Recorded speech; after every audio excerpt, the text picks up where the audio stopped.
ஆடிப்பட்டத்துக்கு என்னென்ன விதைகள்லாம் போட்டிருக்கோன்னு பார்க்கலாம். இது பார்த்திங்கன்னா சொரக்காய், பீர்க்கான், அவரை, அடுத்தது பூசணிக்காய், இதெல்லாம் ஒரு 40 நிமிஷம் ஊற வச்சுக்கோங்க. இங்கே பார்த்திங்கன்னா வெண்டைக்காய், காராமணி, கொத்தவரங்காய் ஒரு 10 நிமிஷம் ஊற வச்சுக்கோங்க. நான் வெறும் தண்ணியில் தாங்க ஊற வச்சுருக்கேன். நீங்கள் புளிச்ச மோர்லேயோ பஞ்சகாவியத்தில் ஊற வச்சுக்கோங்க. இங்கே பார்த்திங்கன்னா செடிக்கு அதுக்குள்ளே மண் கலவுன்னு பார்த்திங்கன்னா தோட்டத்து மண் போட்டிருக்கேன். வெங்காயம், பூண்டு தோல் அந்த மாதிரி போட்டு ஒரு கைப்பிடி முக்கால் அளவு போட்டுட்டு விதையை முளைக்க வச்சுருக்கேங்க.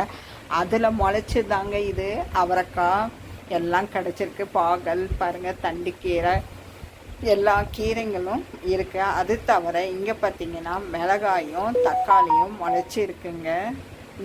இங்கே பார்த்திங்கன்னா பீர்க்கானும் இது வருங்க வெண்டைக்காயெலாம் முளைச்சிருக்கு. அது தவிர பீர்க்கான் அது முளைச்சிருக்கு பாருங்கள். வெண்டைக்காய், கோழிக்கொண்டை எல்லாம் முளைச்சிருக்கு பாருங்கள். தேங்க்யூ.